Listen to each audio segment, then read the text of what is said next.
We'll still stay with this story because over 40 people have been killed, at least what we know, since October last year to date. Let me quickly run you through that. Now, in October, for example, on the 27th of October, what we know is that 2 people were killed. Others were also injured during a gun battle.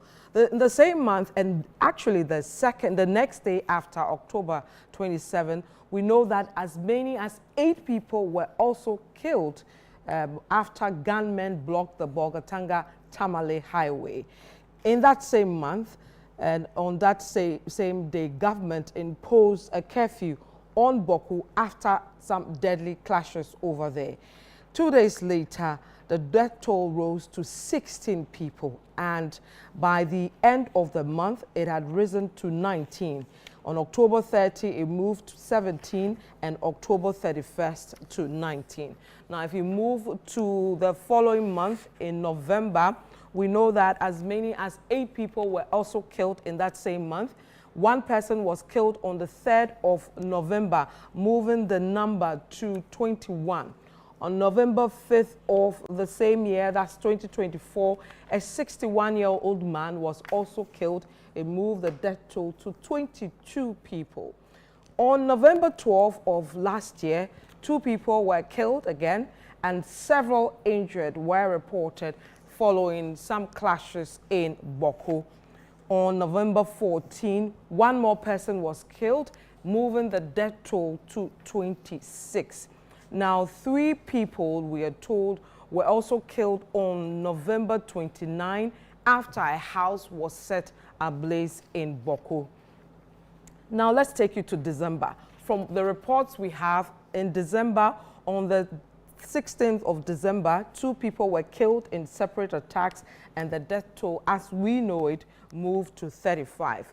Fast forward to January of this year. On the 6th of January, we're told that gunmen attacked travelers who were in Bawku. They killed 1 person and they injured several others. As we speak, from October to January, by the figures that are available to us, the death toll has moved to 41 after 2 more people were killed in January. So those are some troubling figures around that. So let's still stay with this, and we'll speak with a former Upper East Regional Minister, Professor Avia Inso, who is in the studio to help us understand the conflict and perhaps how this new dispensation can solve this problem. Prof, welcome. It's been a while. Thank you very much. Well, you're not looking for me. I'm always around. No, don't say that. How have you been? I've been around in my village, at the University of Education as usual, and sometimes also in Accra as I am now. Right. So today the President John Mahama, went to Bawku. He visited the Bawku Naba and the Nayiri, all in an effort to solve the ongoing Bawku crisis. A good move? Excellent move. And this is, first of all, let me thank your listeners and send all my greetings. This is just to say that this one other effort indicating that he's really committed to what you want to achieve. If you were there when you had the governance forum at the NAT hostel, I remember, or they call it NAT, what do you call it, NAT conference hall. Yeah, the NAT that's hall, right. Yes. He said that the Bawku issue he concerns him so much that as soon as he gets into power on the 7th of January this year, he is going to try and tackle it head on. And so I'm not surprised that as soon as he's just been sworn in about a week ago, and he's already more than a week ago, and now he's right there in Bawku, and this is an indication that he's committed to it. And as you can see, he's not just talking to the Bawku Naba, he's also talking who's in charge of Bawku, who's the chief in Bawku, the paramount chief in Bawku, and then he goes to Nayiri, who is linked to the Mamprusi in Bawku, who actually usually installs the chief on the Mamprusi side. So definitely I think it's a right move, and it's in fulfillment of what he has always indicated. I was with him sometime in January when I was going around for some of his campaign, his initial campaign. I mean, visiting the people, gathering information, and energizing the base, he said very clearly that as far as he was concerned, and that's what actually told me that now we are on right course. You know, he made mention clearly that there's actually no chieftaincy conflict in Bawku. He's aware that there is just one chief in Bawku. What the conflict now is something else, which he's aware. Now, I come from the area, and I know he was right. But that's a profound statement, considering the fact that there are two sides to this. To clearly pick one side. No, it's not picking one side. Because see, usually in every situation, it's about the courts. Yeah. And when he said that, he mentioned the courts. Okay. And it was not sort of undermining at one side. We're just saying, look, don't let us fight among ourselves when the issue has been settled in our courts. That's what he just said. Okay. And as a president who rules by law, by a constitution, that's the only way he has to do it. And to try to put and say, look, I'll resolve this problem because I know the root cause. And that is why I knew that he was really on course. And I'm excited that he doesn't just go to the Mamprusi right in Bawku. And you know the Kusasis are a larger group in the area. The Mamprusi are much smaller. Yeah. And so, I mean, in order not to look like he's intimidating them, sort of, I mean, he's still supporting the Kusa, whatever, to sort of intimidate others. He goes to the bigger group, and the Nairi, who is a paramount chief as the Naba Azoka, who he can deal with at that level. And so for me, I think it's a beautiful, excellent move, and that's the way we should go. Okay, you've been regional minister before. Today he's announced 10 nominees he intends to, you know, run the various regions for him when he's not there. He leaves back to, actually he's back to Accra at a point. The minister will be vetted. What role can the new minister play in ensuring that whatever he put in place stays intact in terms of peace? Good. So, first of all, you know that he's a regional security, the regional minister, the chair of the Regional Security Council. So, and he reports only to this president. And so he becomes the link in terms of security, and he interfaces between the conflict zone and then the president. And so he's the authority in the region in terms of management of conflicts and other related issues like that. So once you have that head, the whole of the region, including Bawku, which is the conflict area, now recognize there's an immediate leadership that deals with that.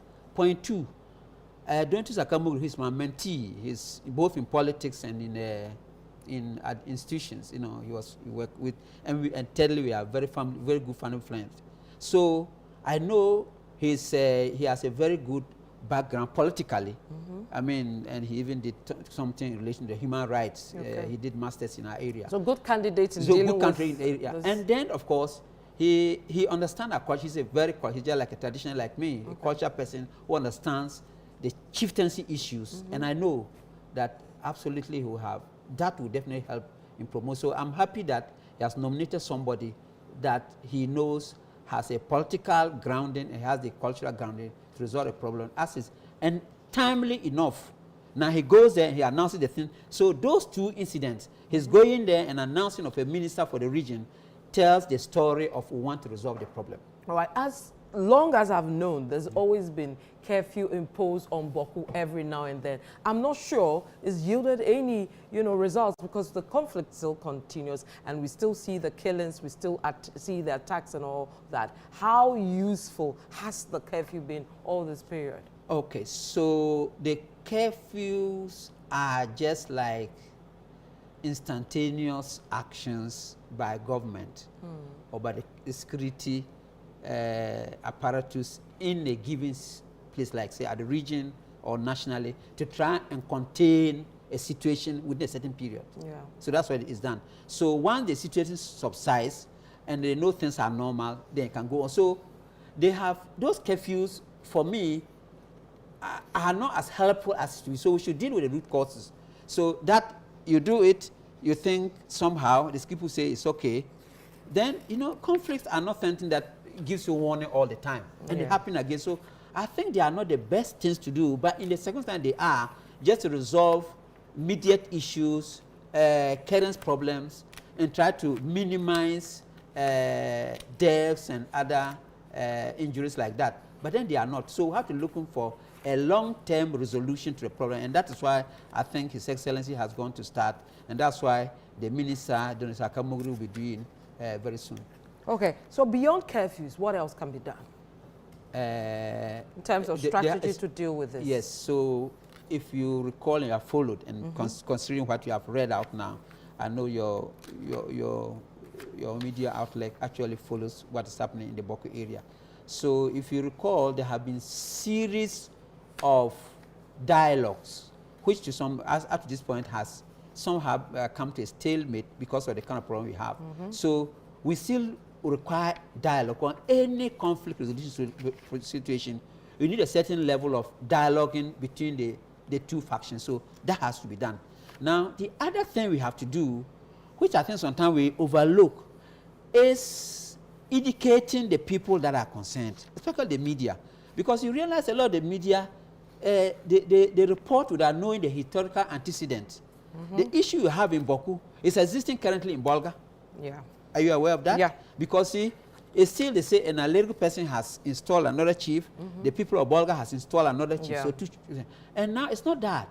Actually, if you go to Bongo, for instance, you have the same original Mampruli that were there. But in Bongo, we are fine because we have intermarried, we understand ourselves, we don't have problems. But you cannot rule it out. If you go into other areas, those things are there.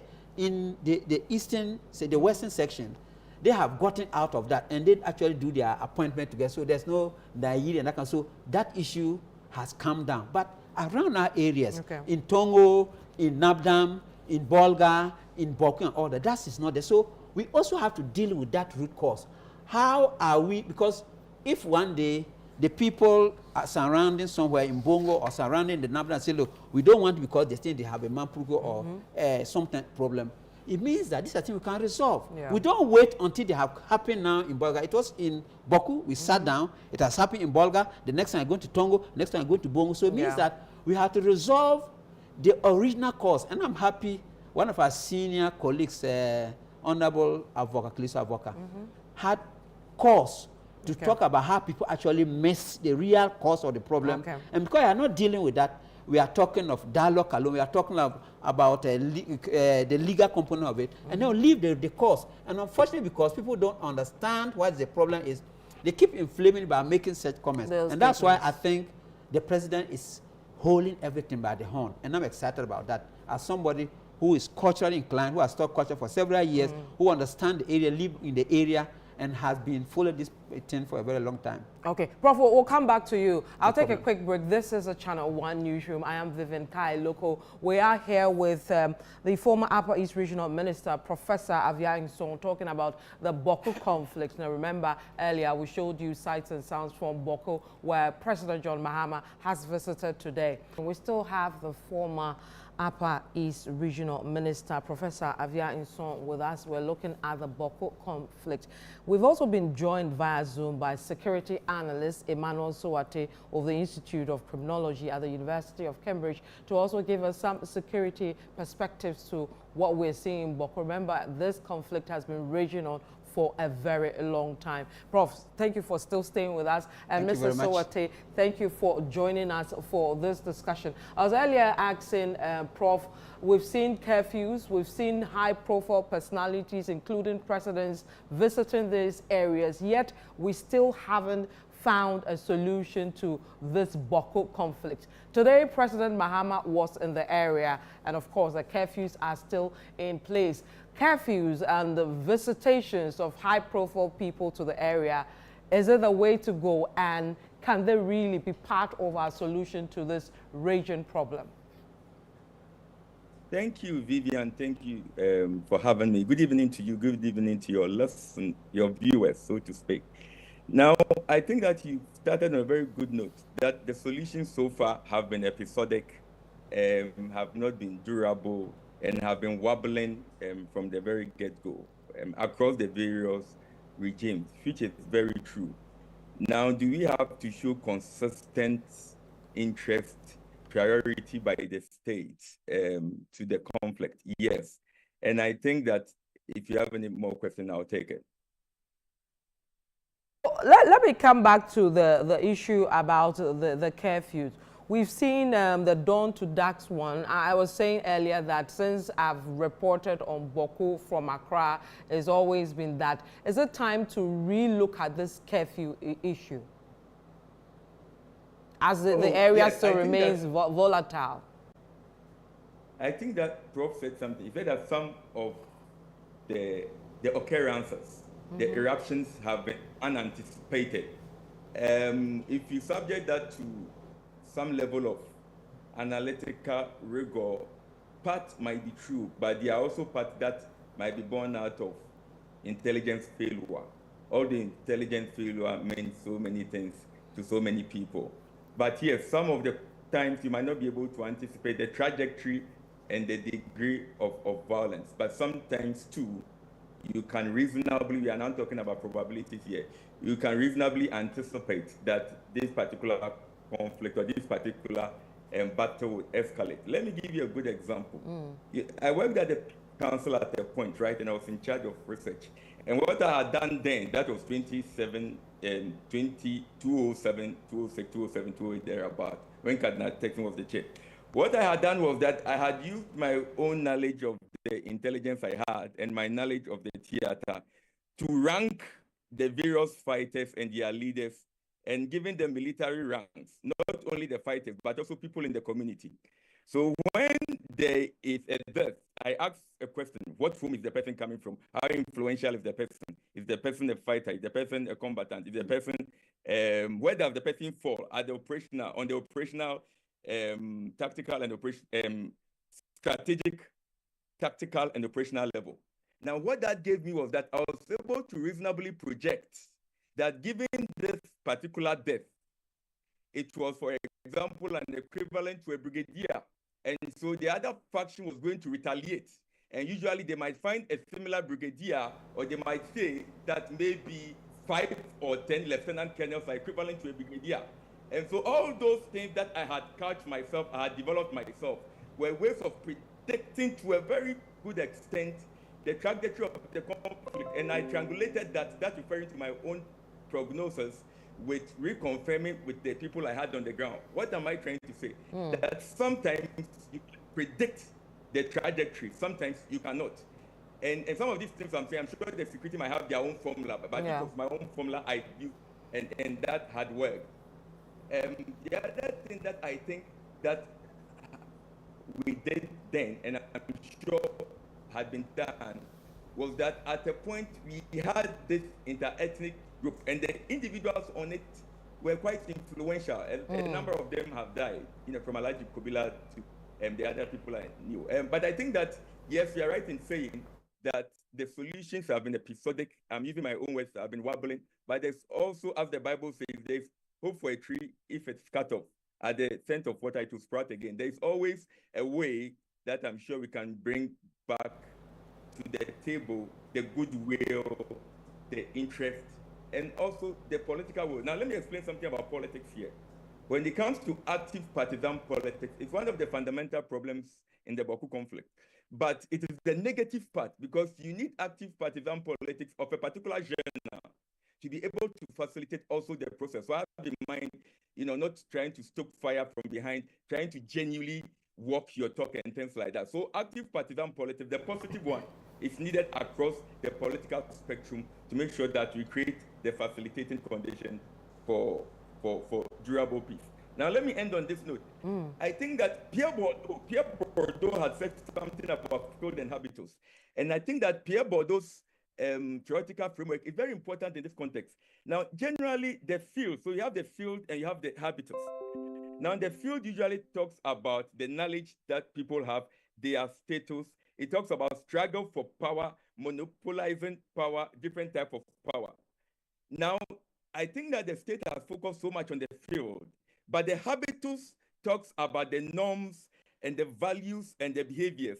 And usually the habitus is enduring and resistant to change, and it is resistant to anything that will reform it. And I think that the state has to start looking more at the habitus, which is the intangibles, and that comes to what the Prof said, the educational part, and that is transgenerational and takes time. We are focused so much on the field, leaving the habitus.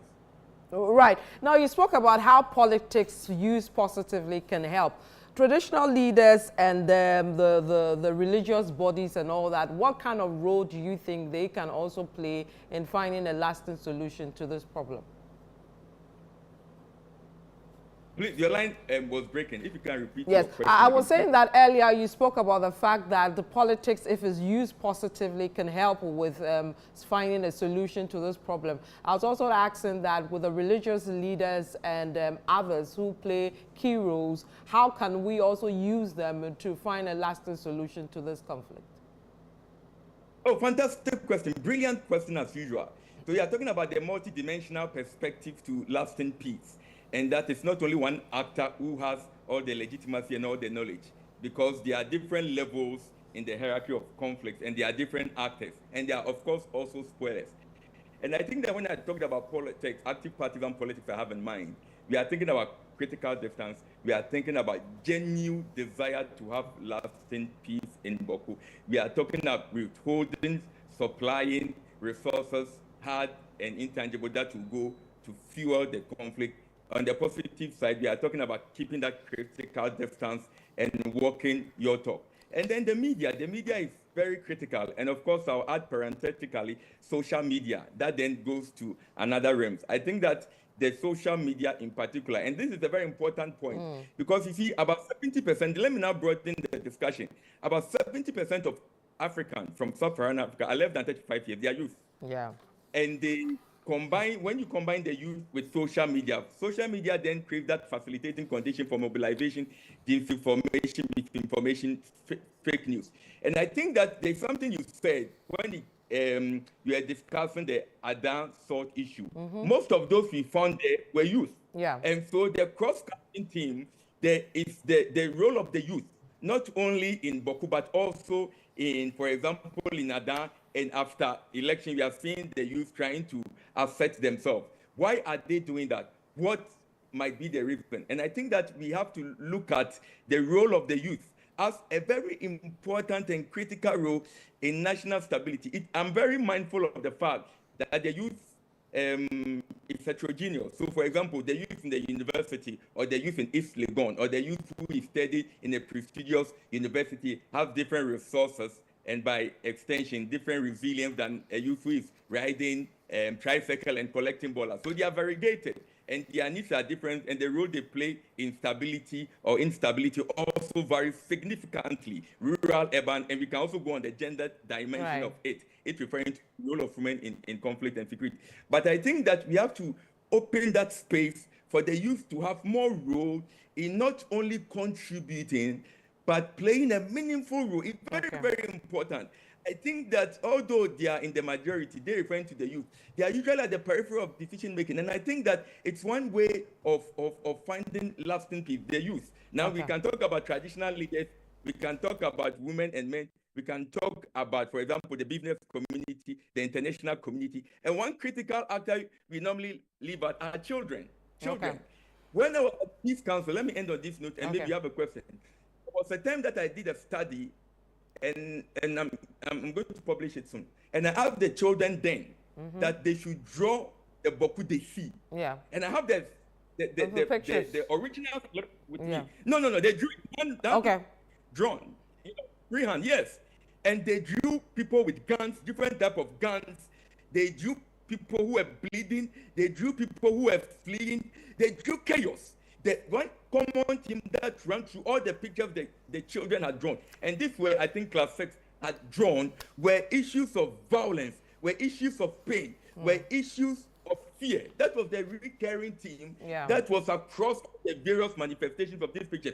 And I think that when we listen to the children, and now I'm sure UNICEF will be interested in this, when we listen to the children, you'll be amazed at what they would say about how we can find lasting solution to the conflict. Okay, I have to take a quick break, but before I do that, and when I come back from that, I'm going to ask the two of you a simple, straight question. What should President Mahama do now to stop the conflict once and for all? But before I do that, let me come back to Prof. Prof, trade the economy proper, infrastructure, everything, tourism is being affected because of what we're seeing there. Tell us more in terms of the impact on that before we go on a break. So, thank you very much. I mean, I think that is most of the time the side that we miss when we are talking about conflict or when we are talking particularly about the Bawku situation. Bawku is a well-situated community where there's a lot of commercial activities, and partly because it's closer to the border, and especially when we had our problems in the past where we didn't have essential commerce and others, the other side of the border actually grew very well.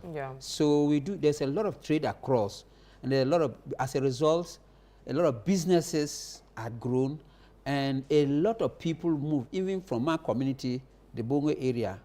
I mean, a lot of people grew out there, I mean, actually moved there and have become self-settled in the area. So it's an area that had a lot of economic activity prior to this kind of problem, especially when it became very, very rampant.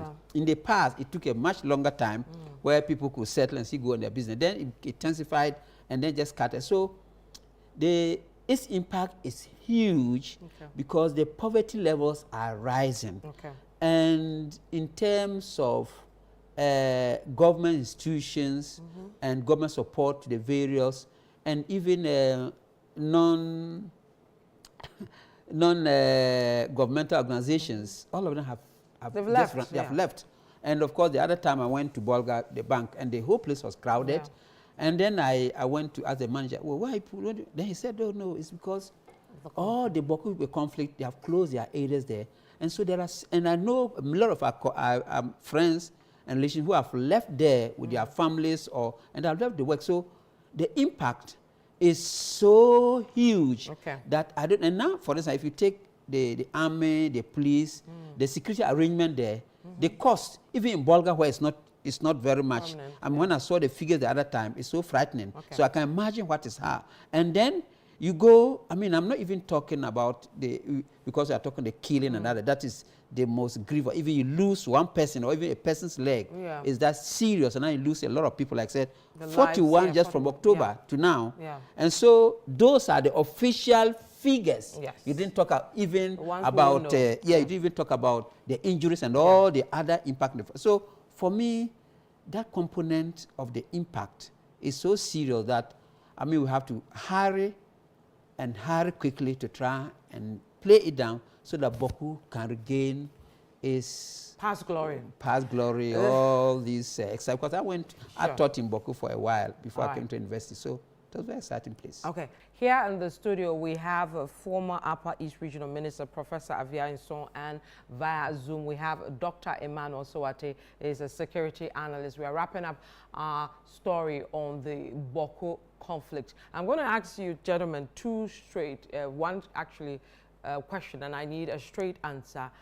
President Mahama has taken office. What should he do in a sentence to end this conflict once and for all? Starting with you, Prof, and then Doc, you come in and answer as well. Okay, so I think what he started doing is the most important thing. Now, everybody in government, from the region to the national security, must understand that the president is very concerned about resolving this issue. Very simplicity. Once everybody within the security apparatus and also within the community understand that the president himself is very committed to resolve the thing without any sort of divisions in terms of party line, that kind of thing, that's resolve it. But one other thing we have always, push it to the background, which I think should now begin to come to the forefront from what I have looked throughout the stage, is that we have forgotten the social component of it. These are people who have lived together before. These are people who have a common history. These are people who have intermarried. And so we need, social figures to really involve everybody, not in terms of the legalities, in terms of the security component, but something that tells young men and men, women and men, can we now understand we are the same people? So we need to get cultural communicators to try and get involved. But before hopefully I conclude, let me say that I mentioned something earlier. That is critical.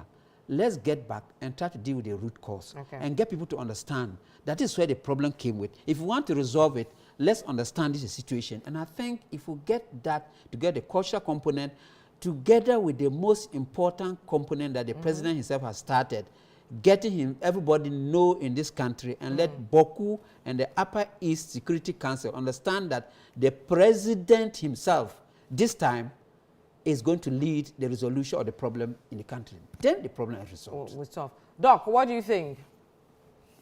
Yeah, I agree with him in part, and I think that we might also want to consider other perspective, which is that if the president is leading symbolically here defined to mean that he's prioritizing the mediation process, that is fine. But you see, the other part is that because active partisan politics has a rule or has over the years crept into the Bawku conflict, there's also that delicate balance between showing that you are interested in the case and also keeping that critical distance. Because you see, the fact that you are the president of the republic doesn't mean that that legitimacy translates to the legitimacy when it comes to the mediation. Actually, sometimes being on that in that position might actually disadvantage you initially until you gain the trust and the confidence, because that is where the legitimacy comes in. It's very, very important that we distinguish, and Prof said that the sociocultural dimensions, which is extra-legal, to finding lasting solution. The other thing that I think that Prof said, which I agree, is that the root cause. But what we leave unanswered is that what is the root cause? Who defines the root cause? How do we the root cause? Because then we go back into maybe research. We are talking about the positivists who think that, you know, the truth is out there, and then those who construct the truth because the truth is constructed, and then that opens up a whole new debate about whose truth is right. Is there only one truth? Is there only one? And things like that. And I think that generally we start by building some level of consensus. And I go back to my youth discourse, because the problem has been there for a long time, and I think the solution will take some time to get durable solution. I think that we should infuse into the process a heavy dose of the youth. And let me end on this note. If you have a question, I'll pick. And truth is this, that I remember that when we were at the Peace Council, we had the youth ambassadors for peace. Now, the youth ambassadors for peace, I remember that we brought people from the various. People think that Bawku is just Mamprisi and Kusafi. No, they are different ethnic groups. So we brought the young men and women, they used together, and we brought them to Accra for about 2 weeks.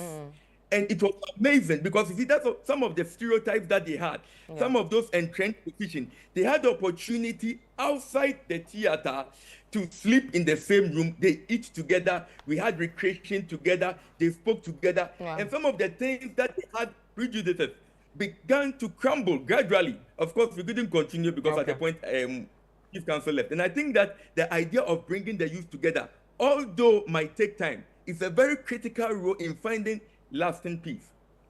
All right, thank you, Doc. I'm afraid I have to leave it there. Our time is up, but thank you very much, former Upper East Regional Minister, Professor Avia Nson, and then also